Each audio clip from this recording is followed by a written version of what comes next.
Welcome back, everyone, to the 515 Sports Pod. I'm your host, Spencer Schultz. Here with me, Steph Stock and A. Hick. Got a lot to talk about. Football season almost over. We got the Super Bowl coming up this weekend. Eagles versus Chiefs at State Farm Stadium. We'll lead off right away with that. Stefan, your winner and your Super Bowl MVP. I believe Eagles right now sit as the favorites. Yeah, they're -1.5. 1.5? Yeah. So I'm going Eagles. Should be no surprise as a Bronco fan. I'm never going to pick the Chiefs. But I also do think the Eagles are the better team, regardless. Look, the only reason a lot of people even think this game's going to be close is because the Chiefs have Patrick Mahomes. Because if you go through the only position group that the Eagles or that the Chiefs are better than the Eagles at outside of quarterback is tight end.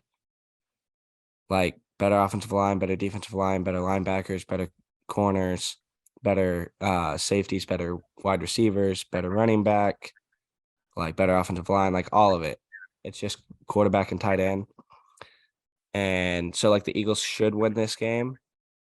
With that said, my MVP, I'm not just going to go basic and say Jalen Hurts. I'll go A.J. Brown. He hasn't had a huge game in the playoffs yet, and I think he could have a big one in the Super Bowl. So I agree with everything you said about the Eagles being the better team. Just for some reason, I'm picking the Chiefs, even though I do think the Eagles are the better team. I think it's just the Mahomes factor. And I think Andy Reid is just a hell of a coach. And I think even with the problems that the Chiefs defense will probably have in this game, I just think I trust Andy Reid a lot, especially in a moment like this. So I'm taking the Chiefs in a really narrow win. I think it's going to be a narrow win either way, but I am picking the Chiefs for MVP. Mahomes is really likely, but since it's the Super Bowl and every once in a while you get like a weird MVP, I'll say Pacheco, even though I don't know how I feel about that pick, but I'll say Pacheco for MVP. Good pick. I've also got the Chiefs winning. I was just thinking about. I think I would compare it to like the like LeBron versus Warriors. Just like you always have a shot with the best player on the field mentality. Obviously, even Brady with some of those Patriots teams later in his days there didn't have the better team. But yeah, I'm taking the Chiefs because of Mahomes. And by everything I've read, his ankle seems to be pretty much fine now. And he looked fine in that AFC Championship, so I don't think that'll have a factor much at all, unless if he were to re-injure it. Now, MVP, yeah, Mahomes is the cop-out answer, so I'm going to go with Chris Jones. If he can wreak havoc up front, that's a huge difference maker right there. So, yeah, I got the Chiefs winning. Now, where do we rank Patrick Mahomes all time? I guess let's just say if he wins this game. Go ahead. If he wins, I'll put him in the. If he wins, I think he has a legitimate argument for 4. I don't think you can put him ahead. You can't put him ahead of Brady yet. And I don't think you can put him ahead of Manning or Montana yet. That's my top 3. He will have the same amount of rings as Manning, but he just won't have the numbers yet. Like Manning was putting up basically the numbers of his era that like Mahomes is putting up now. So I'm not going to put Mahomes ahead of him yet when they have the same amount of rings. And then Montana's 4-0, obviously different era, so numbers are weird. But I think 4 is a reasonable spot to have him if he wins. For me, it's like, I mean, he's already like undoubtedly a top 5 quarterback who's ever played the game, like in terms of just like skill set and the way he plays the position. But to be like greatest, you need the numbers, and he just hasn't played long enough. Like if he won the Super Bowl but then had a career-ending injury the next season, I would say he's a top 5 quarterback who I've ever seen play the game, but he's not a top 5 quarterback like career-wise. So if he wins the Super Bowl, I definitely think he has a case for like top 10 just career-wise, but I can't. There's a lot of people I can't put him above until he does this for like 15 years. And we'll see. I mean, we'll see where his numbers stand after 15 years because it's going to be pretty damn hard to pass Brady, like anyone ever, but he could totally be number 2 by the end of his career. And he might have a case for 1. We'll see. But if he wins the Super Bowl, I'm not willing to say I rank him that high just because he still has to do it for longer, even though he's been doing it for 5 years.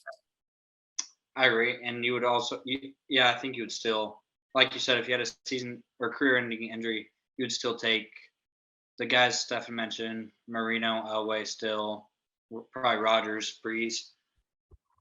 But yeah, based off trajectory, I would be shocked if he didn't finish as a top 3 quarterback of all time at this point. And yeah, he's got the ceiling of finishing 1. I think, I think he's going to be right up there with Brady. It just depends on the rings. I think, it'll be interesting to see how it evolves around the years. You guys ain't got anything else NFL wise? I'd just like to say when he was his first year in the league, I called it. And Spence likes to give me guff because I threw Jared Goff in it as well. No, you didn't. You can't say these 2 are going to be GOATs and then take credit for the one you got right. Yeah, I didn't. I said that they had the best chance to become. They had the best GOAT potential, and I said Goff because he was with McVay, and it was the year they won the Super Bowl, and Mahomes. Obviously, I was like, he's doing things that we've never seen before. 50% on a take like that's pretty good. So you do a 2-leg parlay, and 1 leg hits and 1 leg doesn't. You get your money? No. This isn't betting terms. I hedged. All right, let's transition into the NBA. Actually got a lot of topics. Trade deadline, recording Wednesday night. It is tomorrow on Thursday. We already got a few trades, one major one. But yeah, before we talk about the trades, let's talk about LeBron real quick. On Tuesday night became the all-time scoring champ against the Thunder. That 36 was, he made it look pretty easy. Aaron, other than your Thunder beating the Lakers, what do you have to say about LeBron taking over number 1 spot?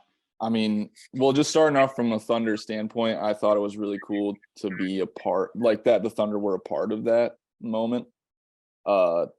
And I completely understand. I mean, there were some people that were upset that they stopped the game for like 15 minutes towards the end of the third quarter, but I totally I mean, it's completely justified. I could honestly go on and on about LeBron and the pressure that he faced from the age of like 15, 16, and how he's not only lived up to it, but honestly surpassed it.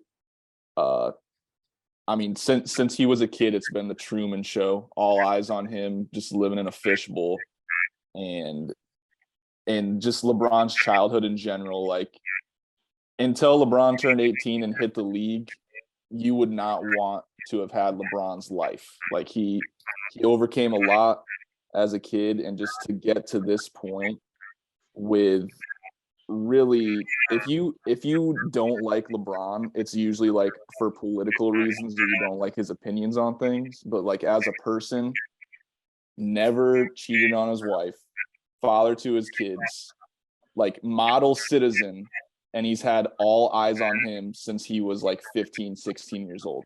Like you just cannot say enough about what he's done, not just as a basketball player, but as a person. So for that, I think you just have to take your hat off to LeBron. And it's incredible the level he's been playing at for 20 years now. I know after Kareem did it, everyone said it was an unbreakable record. And we'll see if this is a freezing cold take when I'm 60 years old. But like by the time he retires, he's going to be well over 40,000 points. And he's fourth in assists right now. He might finish third. There's no way he gets a second or first, but he might finish third in assists. That is just like the most ridiculous thing you can say about LeBron. To be first in scoring and top 3 in assists, I guarantee that will never happen again. But yeah, just hats off to LeBron. Absolutely incredible. I could go on and on and on about the people who just like prey on his downfall and so much of the crap that gets said about him, but I'm not going to get into that because it should be, a happy thing. It's a cool thing that happened for the league, and I'm glad that it happened against the Thunder because I do think it was cool to be a part of that. My thing is it celebrates his greatness for 20 years. We've never seen someone do it for 20 years like he has. Like, there's been no fall off from game 1, point 1 to point whatever it was last night, 38,000, 800 and whatever the record was. 38. Yeah. There was Yeah, go ahead. Yeah, there was never a drop off. Like, he is averaging 30 points at 38. And to me, that is more astonishing than setting the record. Because the record is just like, if you look at it, the top 4 are the NBA players who have played the longest careers in the history of the league, that were stars. Like, Kareem played 20 plus years, Kobe played 20 years, Malone played 21, and Bron's in year 20. So the stars that have played the longest are your top 4 scorers, but the difference between LeBron and the other 3 is, like, when their years 20s, they were averaging 14 points a game or 12 points a game or whatever. So, like, the record is awesome and he deserves it. Such a cool moment.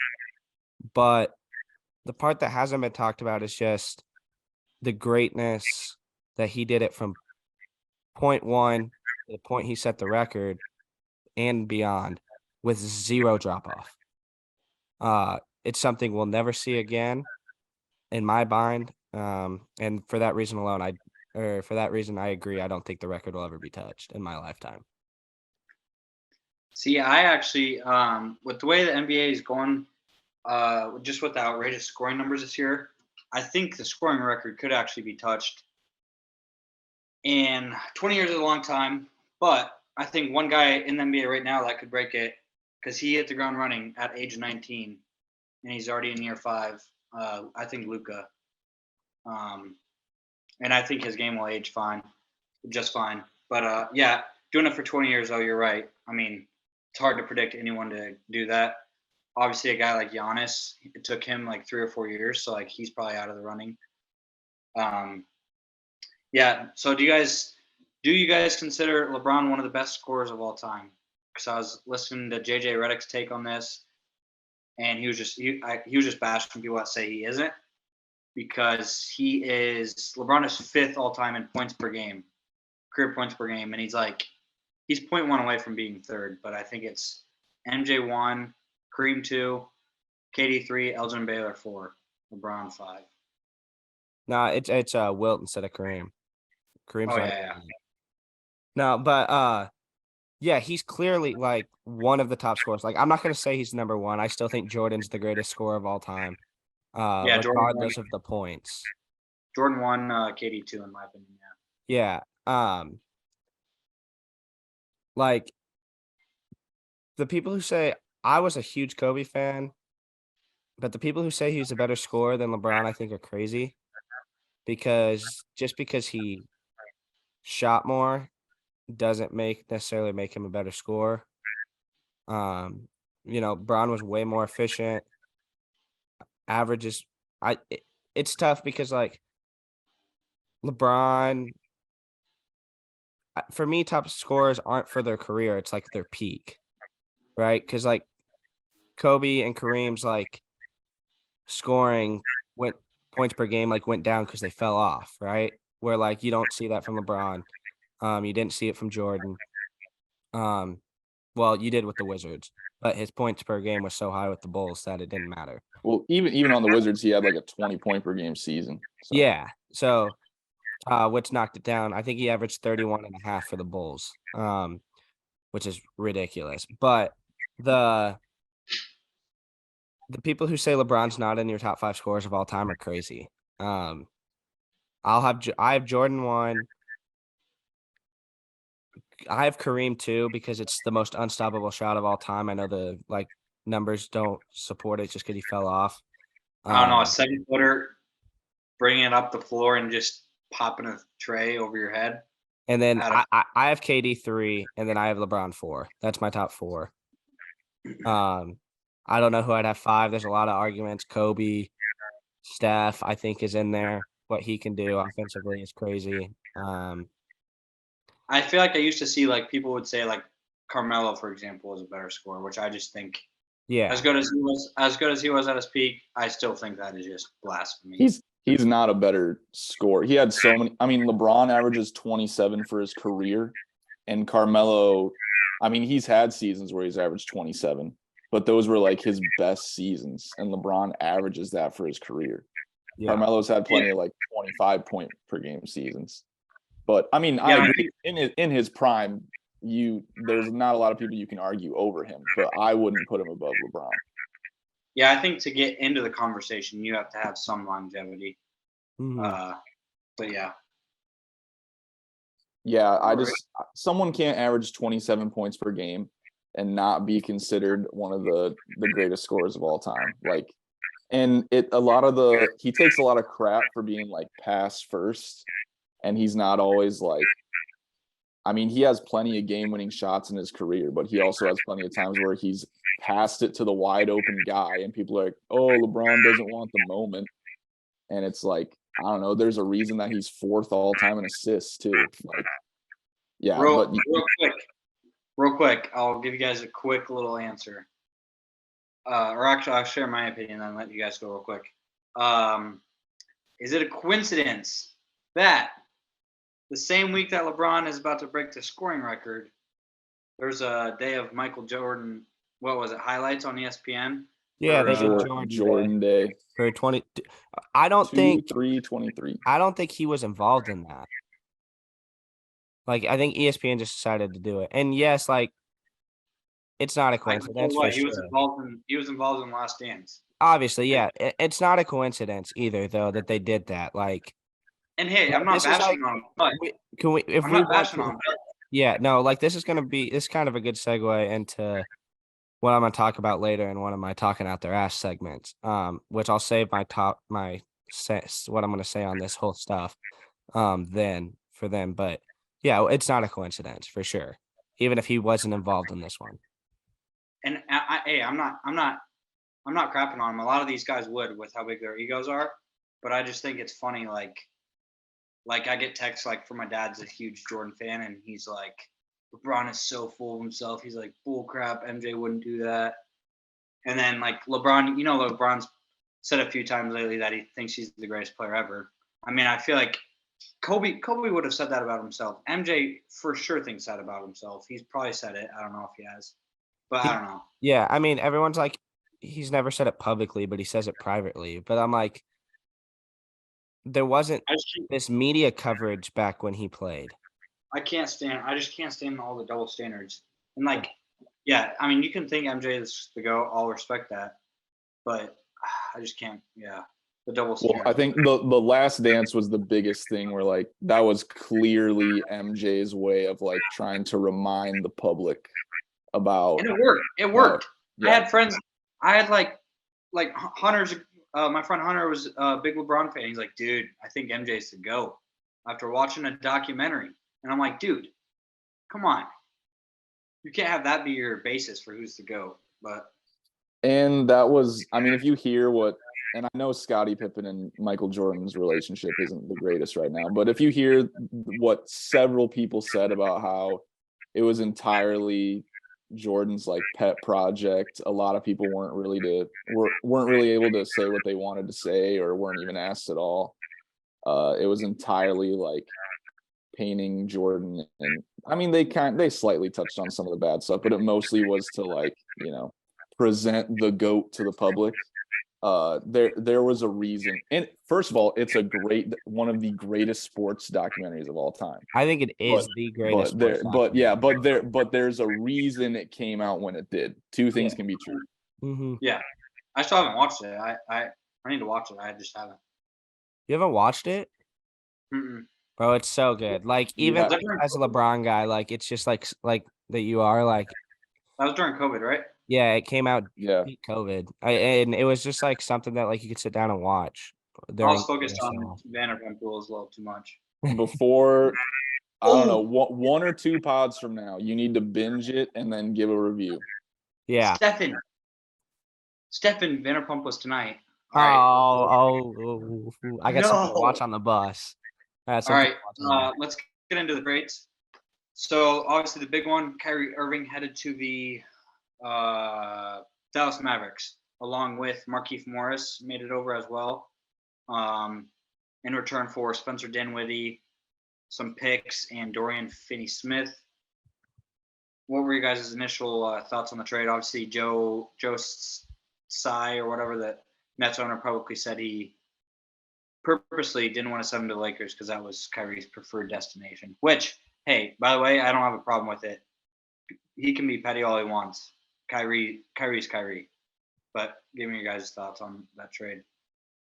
I mean, it's like a double-edged sword with Kyrie. Like, you have to take a swing and get Luka some help, but it's Kyrie. Like, it's like it's hard to balance that. He's gonna be a free agent. I doubt he sticks around in Dallas. And also, for as great of scoring that team's gonna have, no one's playing defense. If you look at their lineup, no one is playing defense on that team. And I do think it was funny. Mark Cuban publicly criticized Kyrie, and which a lot of people did. A lot of people did. He's not the only one, but it's just funny that he publicly criticized Kyrie for the comments he made, fairly recently, and then goes out and swings a trade for him. But overall, I get it. You got to show your star player and Luka Doncic that you're trying. I just think it's unfortunate that the big name on the market at this time was Kyrie Irving, because I don't know if he's necessarily the guy you want to go for, but you also kind of have to, if that makes sense. Yeah, you got to do the trade if you're the Mavs, right? Like, you got to show something for Kyrie or for Luka. Yeah, no defense at all. I don't really know how I feel. I mean, they definitely have a shot in the West, right? Like, just with how open it is. And that backcourt instantly becomes the best backcourt in the country or in the league. But yeah, I mean, it is what it is. Kyrie's Kyrie. He had gone 2.5 months without making noise since he was suspended for the incident earlier this year.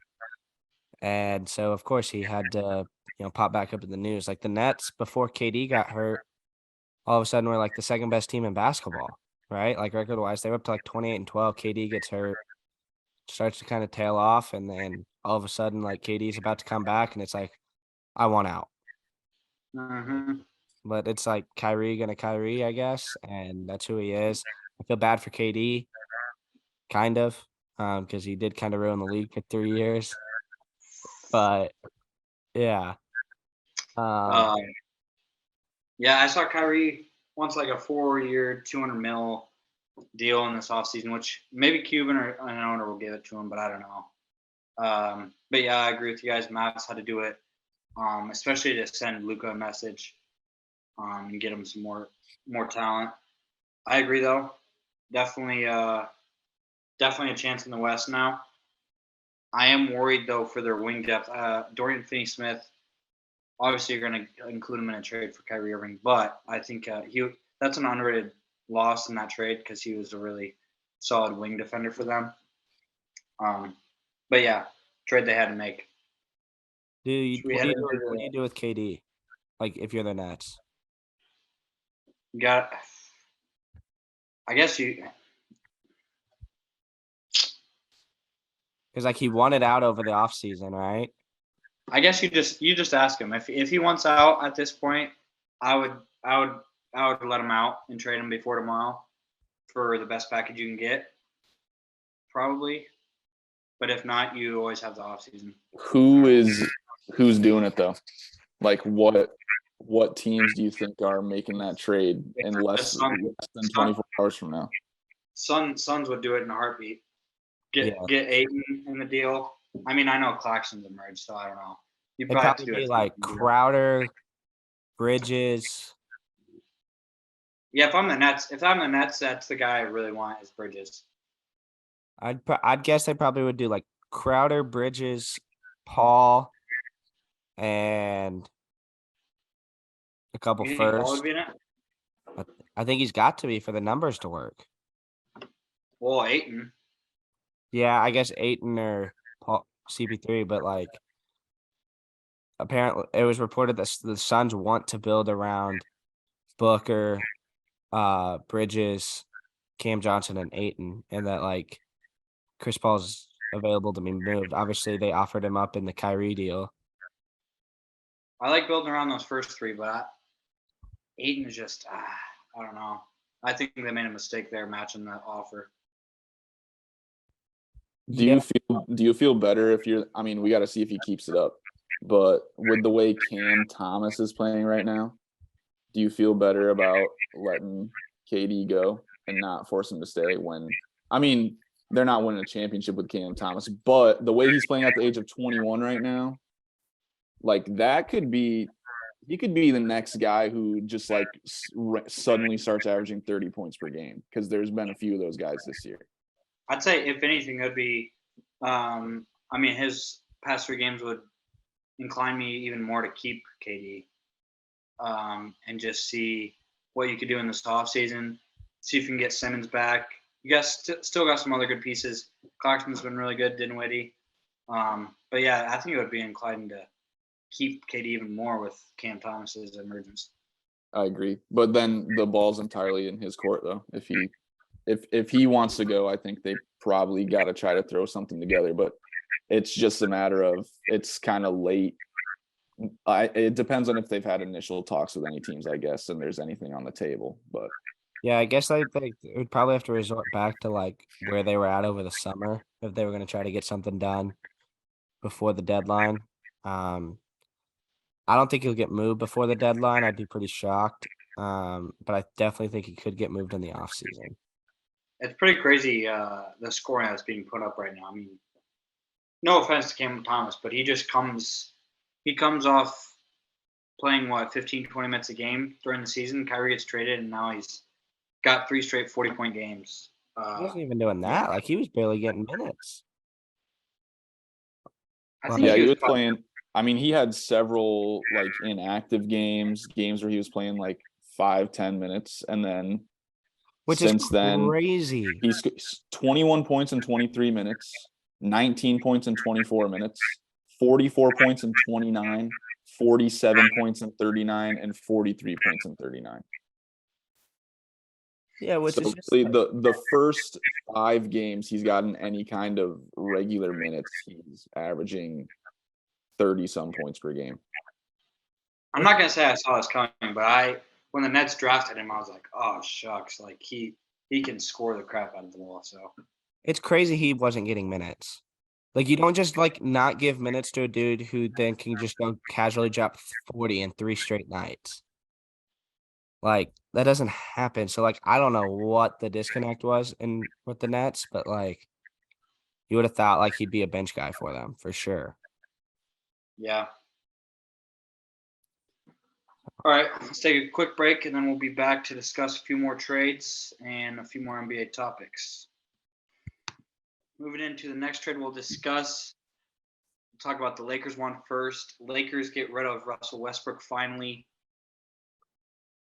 Russ headed to the Utah Jazz where he'll be bought out. And we'll find out after that who wants to scoop him up.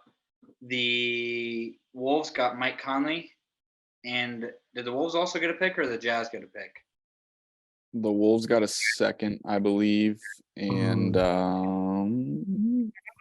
they got someone else who I'm not thinking of. I'll look it up. Yeah, and then the Jazz got Juan Toscano and Damian Jones from the Lakers too. But the main news: Lakers get rid of Russ. Lakers bring in, I would say the three best players in the trade. I mean, Russ is still the best player in that trade. No, he's not. Bro, he's giving you like 16, 8, and 8. Dude, I swear. Just because he's not a good fit. He's still the best player in that trade. Maybe. It's addition by subtraction for the Lakers. I'm not a big D'Lo guy, but D'Lo, I was looking at stats. He's back up to like 46.5% this year. So I'm optimistic on him, but more than anything, I'm just happy we got rid of Russ. I do feel bad for Russ because, it was bound to be a failure from the get-go. But I think the most excited I am about the trade is getting Jared Vanderbilt. I really like him. I watched him in Minnesota face the Lakers, and he's just like an energetic rebounder, defender. That's the kind of guy we need in the front court on the wing. And then Malik Beasley will provide shooting and more depth on the wings, so that'll be nice. One awkward tidbit, though, Malik will be teammates with Scottie Pippen Jr. If you know, Larsa Pippen was hooking up with Malik, so that might be a little awkward for those two, but hopefully squash the beef right there and then and there. I'm sure Scottie Jr. has seen him before at his home. But what do you guys think of the trade? Real quick, so the other player that the T-Wolves got was Nickeil Alexander-Walker. Yeah, that's right. Yeah.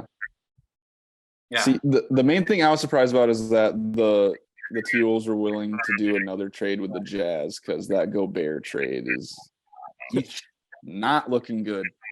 So, but we'll see if Conley, he's not as doesn't need to get his shot as much as D'Lo, might be willing to facilitate more. He is old, but might be a better fit for them. TBD. But I think Nickeil Alexander-Walker is a pretty good pickup in that trade, though. Mm-hmm. But just like general thoughts on the trade, I said this in our group chat, but I think the Lakers had a higher ceiling with Kyrie, but they have a higher floor with D'Lo, just because Kyrie's a head case and you never know what's going to happen. Like the whole team might just blow up with him. That being said, they can still be a playoff team, but I don't think D'Lo, Beasley, and Vanderbilt, as good as they can be, I don't think that necessarily makes them like a contender. There's still teams I'd put above them, but I think that's like it's a step in the right direction for Pelinka specifically, who really needed to do something, and getting Hachimura this trade, I think that's, with what was available, I think that's pretty good. So it's a solid trade, I guess. Like, Lakers definitely get better. Even though I said Russ is probably still the best player. He just didn't fit well there. And you mentioned Pelinka. Yeah, he did the trade, but he should have done the trade in the offseason with the Pacers. That's a better deal than what he got. And he held out. I agree with that. He held out. I completely agree with that. But on the flip side, he also would have had to sign Turner to a big extension. And I'll get to once you talk, I'll get to another reason I like this trade. It's just like look, they probably still sneak into the playoffs, I think. assuming LeBron and AD both stay healthy. And once they're there, obviously they can, like I said on the last week, Spence, they can make a Western Conference Finals. I don't think they can make the finals, but they can definitely make a decent run. But I think like they would be better with Buddy Hield and Turner, which that's a indictment on Pelinka, and he basically is just kind of wasted LeBron, um, blowing up the roster after winning a title, and then they were the 2 seed before getting hurt, and then just kind of everything happened. So yeah, I mean, it sucks because like it would have been cool to see LeBron go have a shot win in his last couple of years, which I don't really think he truly has. So yeah, I mean, good trade, I guess. They're better, but it doesn't really move anything for me. Real quick, did you guys notice the wording when Shaq was asking Braun about if he's the GOAT, and he said he still thinks he can go out there for any franchise and be a great player and contend for championships. And I think that I'm one of those people who believes that LeBron is intentional with everything he does.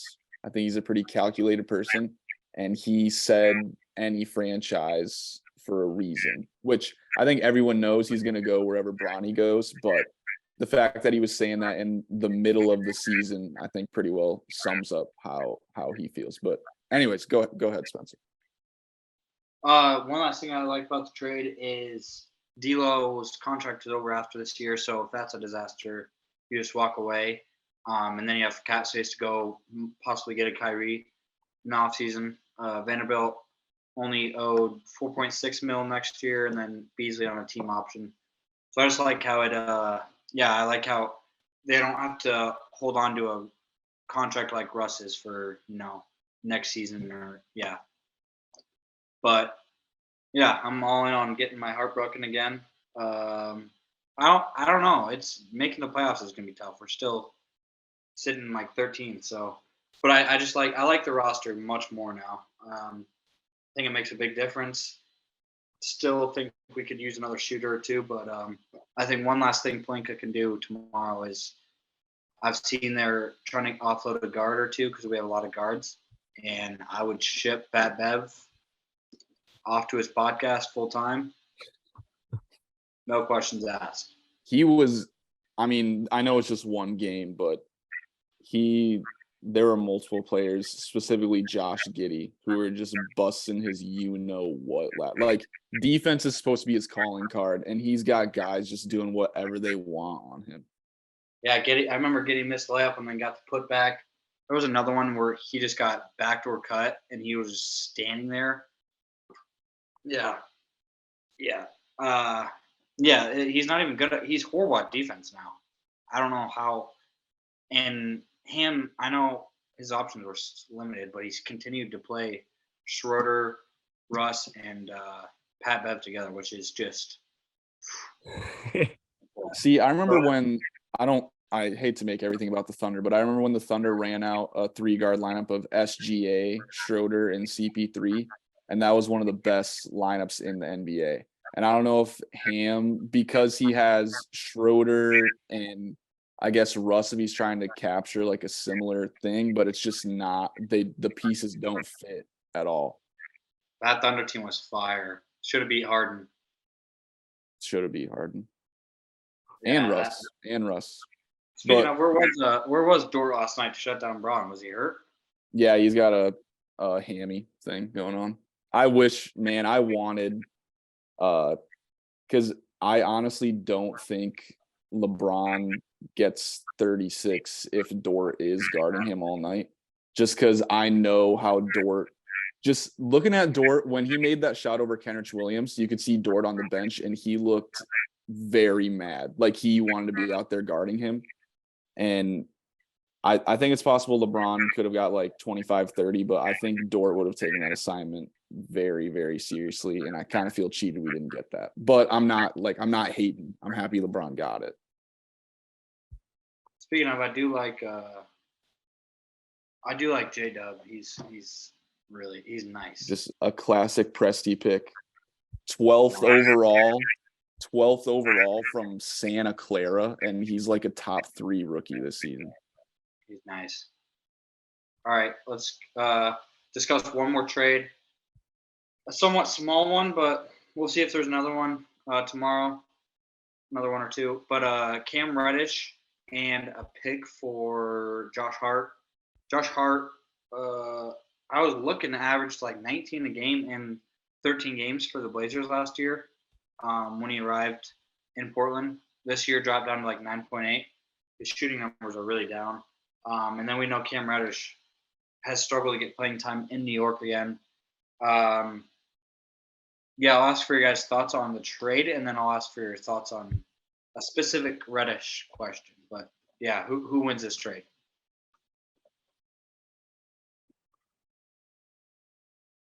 Blazers. Agree. I think Reddish has the highest upside still, and they got the pick. So that's like why I think the Blazers got the better side of the deal.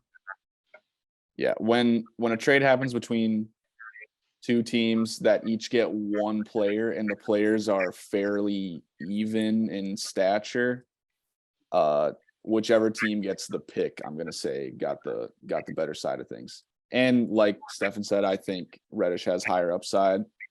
Hart he's averaging like less than 10 points per game. He's still getting like 8 rebounds, shooting around 50%, which is good, but he's just not getting, like, you would expect maybe like 14, 15 points per game from him, and he's just not that player right now. So I think the Blazers came out better in that one. Dang, 8.2 rebounds. He's a phenomenal rebounding guard. Yeah, he has been for years now.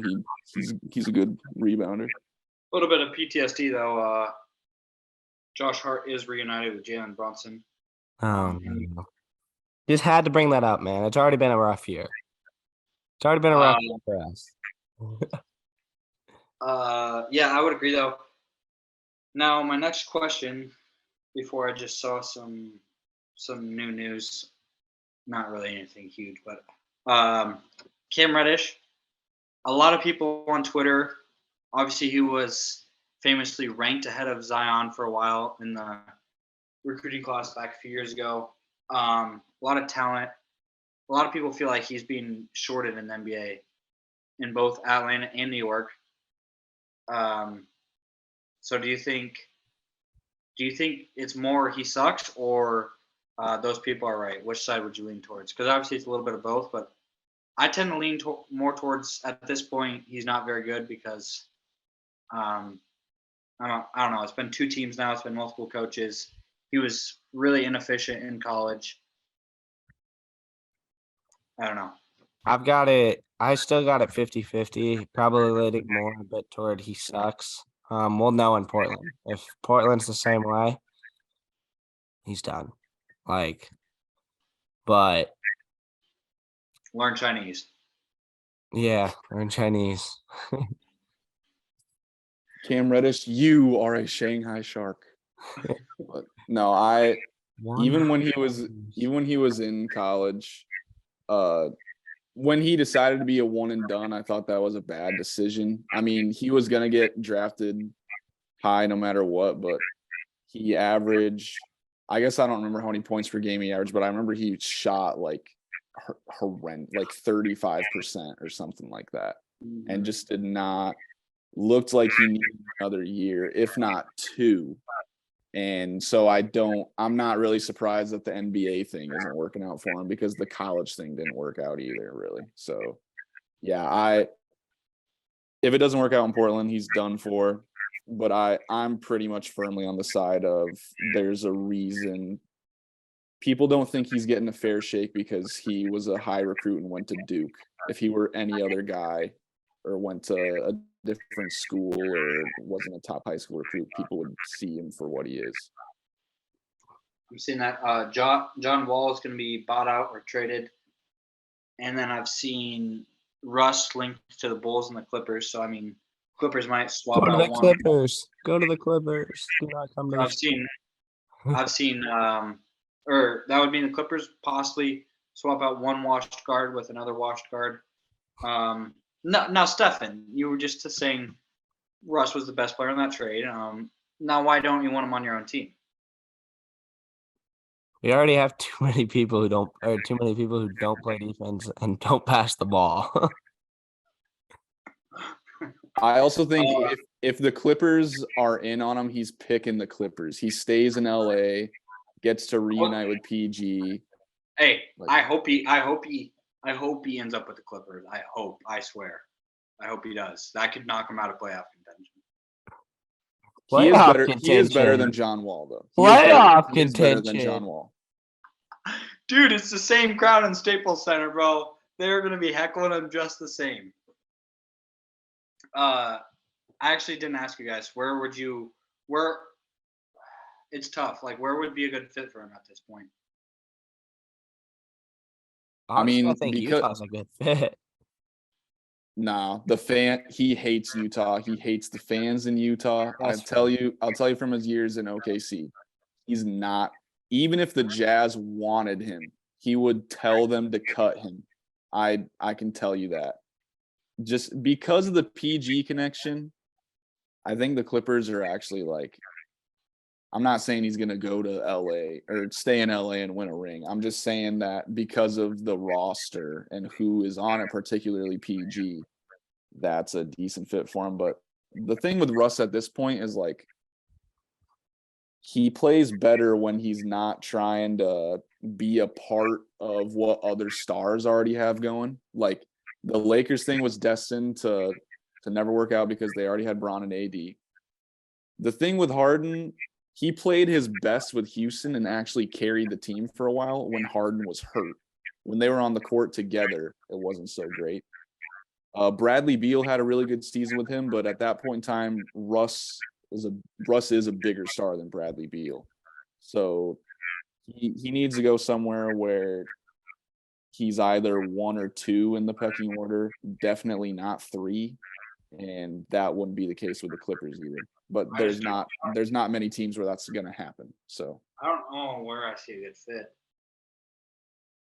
Not on contending.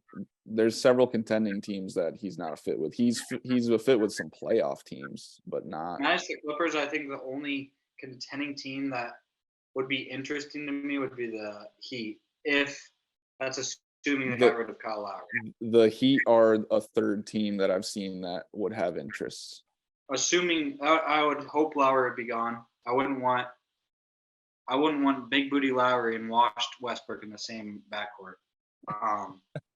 I would be interested in Jimmy Butler and Russ together though, just because their personalities, like, that would be an all-time got that dog in him duo. You can say what you want about Russ's play, but like, even against the Thunder the other night, it was weird to be on the other side of, like, he refuses to go down without a fight. And he was just doing everything he could to try to bring the Lakers back against the Thunder, which is something that I commend him for. And I think him and Jimmy Butler could actually, like, give some teams problems in the East. So I'd be interested to see how Miami worked out if that happened.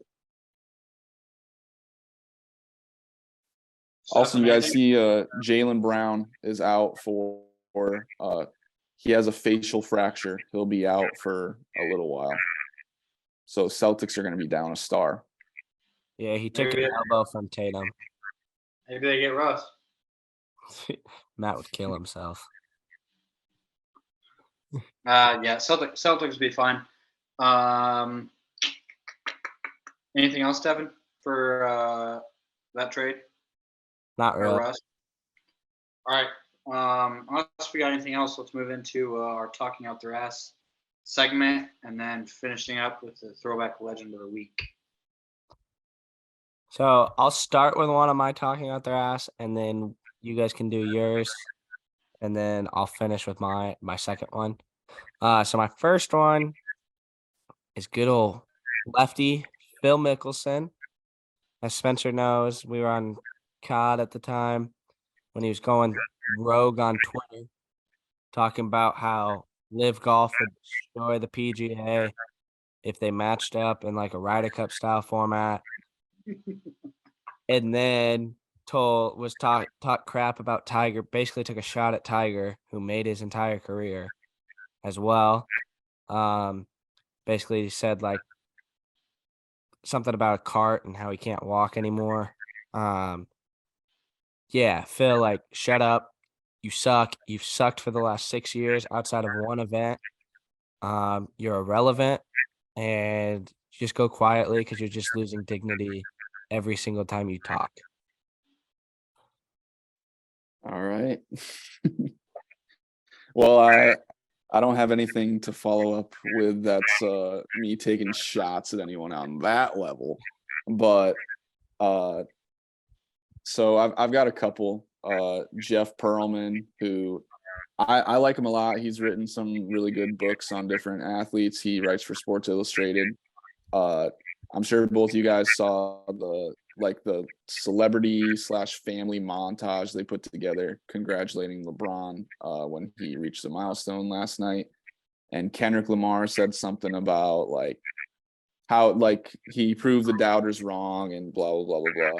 And Jeff Pearlman said, "I love Kendrick Lamar, but who exactly were the doubters who didn't think LeBron would be exceptional? I've been here his whole career. I've never heard one person say, that LeBron guy, not going to be good." While he was crowned as the chosen one, there were plenty of people who, one of them, Mike D'Antoni, who is finally just recently teams realized that he should not be a head coach in the NBA. Mike D'Antoni pretty much guaranteed that Darko Milicic would be better than LeBron and that LeBron didn't have the skills for the NBA. There were plenty of other people who were saying things like that they were, they didn't like this, 16-year-old, all the hype around him is not. And at that time, there was like Kobe and Kevin Garnett who worked out going from high school to the NBA, but then there were plenty of other guys who went from high school to the NBA and fell flat on their face. So people were still kind of wary of the whole high school thing.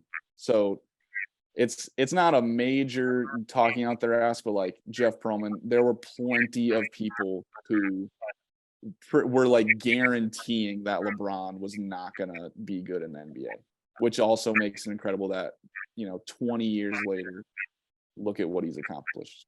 My other one, an Eagles reporter said, if you built the ideal QB from scratch, you'd build a QB closer to Jalen Hurts than Patrick Mahomes. That's just a fact when looking at what matters in today's NFL. The problem I have with that statement is that Patrick Mahomes is the ideal quarterback. So, like, maybe if you wanted to add one thing to Mahomes, it would be like Lamar Jackson or Michael Vick, like scrambling or running ability, but like you also don't want him to get hurt more often. So like, yeah, saying that is just pure delusion. Jalen Hurts has been great. He's an MVP candidate this year, but Mahomes is like the most ideal quarterback to ever play the game. If I am like making a QB in the lab, it's probably like Aaron Rodgers or Patrick Mahomes. And right now it's Patrick Mahomes. So those are my talking out their ass picks. Solid. Stefan, I liked your Mickelson shout out. Phil, I did want you to know, I know you moved to our Live Golf. I don't know if they do different scoring over there. Just so you know, you want a minus in front of your score, not a plus. I've been seeing a lot of scores in the 80s. Just saying, Phil. Now, my talking out their ass. Hasn't been any talking yet. Now, we might get an issued apology after, and nothing else will happen. But I would like to say it's officiating out of their ass. It's been a theme the past few months. Iowa State West Virginia game tonight. I'm not an Iowa State fan, so I don't have any cards in the game here. Hey, what shirt are you wearing tonight? West Virginia ekes by with a 5-point victory in Morgantown. Let's just look at the fouls. 30-19. Now, I'm not even mad at the discrepancy. It's 11 foul difference. Iowa State gets called for 20 fouls in the second half. But, goodness gracious, Big 12 refs just ruin the whole flow of the game. I mean, I turned it on for the whole second half, and you didn't get a minute without the game being stopped due to a foul call. Let the guys play. It's ridiculous. I don't know. I know they call this generation of basketball soft and all that, but the refs got to let these guys play at some point. Come on. Yeah, and I mean there won't be any repercussions. Big 12 will say refs looked like they did their jobs tonight, and we saw contact on all 49 foul calls, et cetera, et cetera. And who's the color commentator, by the way? It's King McClure, right? He used to play for Baylor. Mm-hmm. I just want to say, King, I could be better. You are horrible at your job. That's all I have to say. So, fun fact, actually 2 fun facts. Some of the refs in that officiating crew have officiated multiple Final Fours. So that's what the NCAA has going for it right now. And also, it's just if you look at those refs' schedules, they have not had a break. They've been going across the country back and forth with no break. And you're just throwing them out there, probably sleep deprived, have no idea what the hell's going on. And they're just ruining these games. So basketball, like I played basketball. Basketball is my favorite sport when everything's clicking. You know, basketball is like jazz, which is a corny thing to say, but that's like truly what it is when it's being played at, you know, its most beautiful. And these refs just kill the love I have for this game that I fell in love with when I was a kid. It's just not, they're just destroying it. And then the other fun fact, the only time Iowa State has been called for more fouls in a Big 12 game was against Missouri in 2001, and that game went to quadruple overtime. So the only time Iowa State's been called for more fouls was a quadruple overtime game, which just everything is just a touch foul. You have no idea how you're supposed to play. You can play one way in one half and one way in another half, and it's not consistent at all. Ticky-tack calls, no calls at all.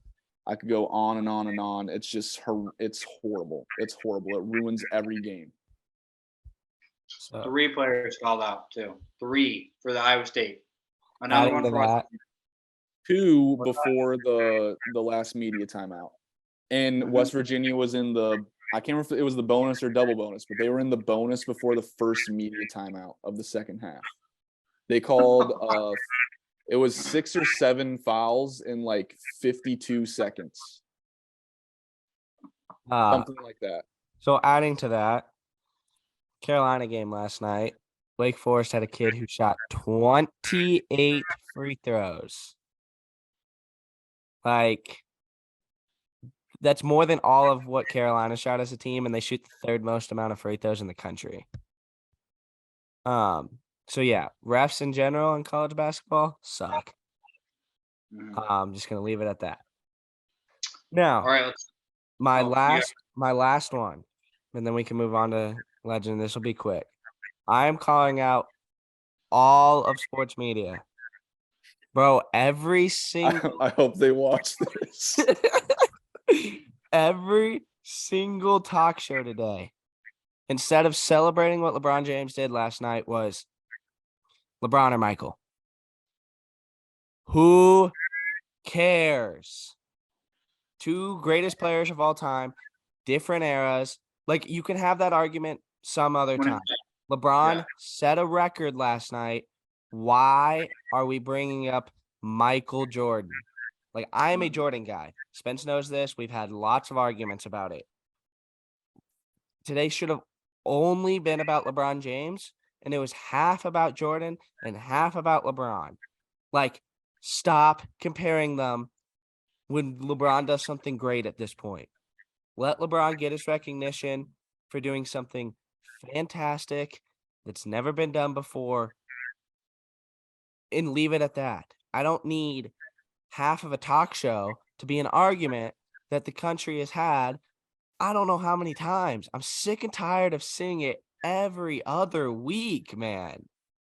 Yeah. Find some new topics, please. I did love Kareem once he headed back to his seat, they just go back to cream and he's sipping some Coca-Cola. That had me rolling. But That's my rant about sports media. What's that? That was my rant about sports media. Before we get to Throwback Legend of the Week, I would like to hear some picks this weekend for the Waste Management Open. I feel like it's the unofficial start of the golf year, known as one of the better, more fun golf events all year. 23 of the top 4 golfers going to be there beginning tomorrow. I know of active players, Justin Thomas has the best average score at Waste Management Open. Has yet to win there yet, though. John Rahm's up there. He's on fire. Stock, who do you think is going to win this weekend? So I'm really excited to watch because it's the first tournament we've had that has Rory and Rahm, who have been far and away the 2 best players in golf over the last 6 months. So it's the first time, I think, since the FedEx Cup playoffs that they're in the same event. So with that said, I like Rory. I know it's kind of straightforward, but I believe he is playing the best golf of his career. I mean, he said himself that he didn't have his best game when he played over in Europe a couple weeks ago and still won. So I think he's going to continue to get better. He'll be there. It's so tough to pick a golf tournament, but I really like his chances this week. Pretty much said like everything I was gonna say, so I'm not gonna repeat it. I will just to add on, I absolutely love this. I mean, you can kind of call it a comeback because Rory was having a rough go there for pretty decent stretch, and I'm loving because Rory is so good for the game of golf. I love the guy. One of my favorite dudes. Like I would have a beer with Rory McIlroy. And just how hot he is right now. It's so fun to watch, and it couldn't happen to a better guy. So I'm also picking Rory. Like you said, it's tough to pick someone in a golf tournament, but with the way Rory's playing right now, and also my own personal bias of just absolutely loving him, I'm rocking with Rory. I'm gonna go with Rahm just because of his historical success at TPC Scottsdale. I think he's going to continue up his hot streak. I've got Max Homa finishing runner-up. He also just won an event recently. He's playing really good golf. My favorite golfer, Justin Thomas, he, like I said, he's the best active golfer at this course, but I can't pick him right now. He's just too inconsistent with his putter, and his driver the past 2 events has been bad too. So can't pick him right now. He's too inconsistent. But yeah, I'm excited to watch. Excited to throw down some brews. The potential. Speaking of golf, the potential return of the GOAT next week at his own event. If that happens, I will be on my couch. Speak 2 more things golf related. I was gonna say, Rahm was one of my most disliked players, but I don't know if it was the live stuff and him speaking out on behalf of PGA, but he's actually growing on me. And I think I told you on the pod last week he was on Foreplay, and I've just seen some clips and just I don't know, he's kind of growing on me. I used to not like him at all, but he's growing on me. And then over the past like maybe year and a half, 2 years, he's really grown on me too. He's been on a good press run. Yeah, ever since he launched the club at the Players. What's that? Ever since he launched his club at the Players at his caddy. And then the other thing I was going to mention, you guys can tune into, I think it comes out next week, the season premiere. It's like the golf documentary. That's going to be really. It's on Netflix, right? Yeah. Yeah. Well, we'll see with this password sharing crap what I'm going to be doing there, but I want to watch it. I hope to. All right. Any of you guys have a throwback legend of the week? Speaking of golf, Anthony Kim. I don't know how many people know about him, but he was kind of a young outbreaking star, and then he got back injuries and had to retire from golf.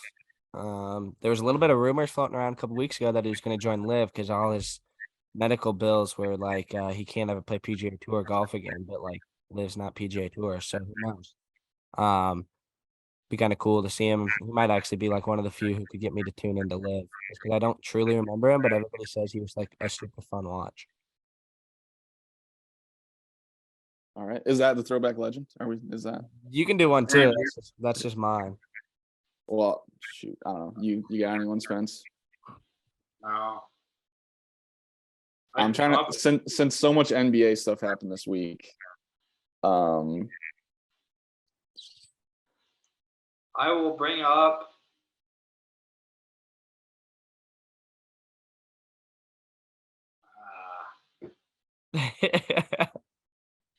Daniel Booby Gibson. That was like my favorite role player in the first stint with the Cavs for LeBron. That was my favorite role player all those years. Daniel Booby Gibson. Freaking electric off the bench. All right, everybody. We'll see you next week. Nick Collison. That's mine. Let's go. Mr. Thunder. All right. Peace, All right. everyone. Follow us on Twitter at the 515 Sports Pod. I'm S. Schultz. We got S. Stock, A. Hick. We'll see you guys next week. We'll see who wins the Super Bowl.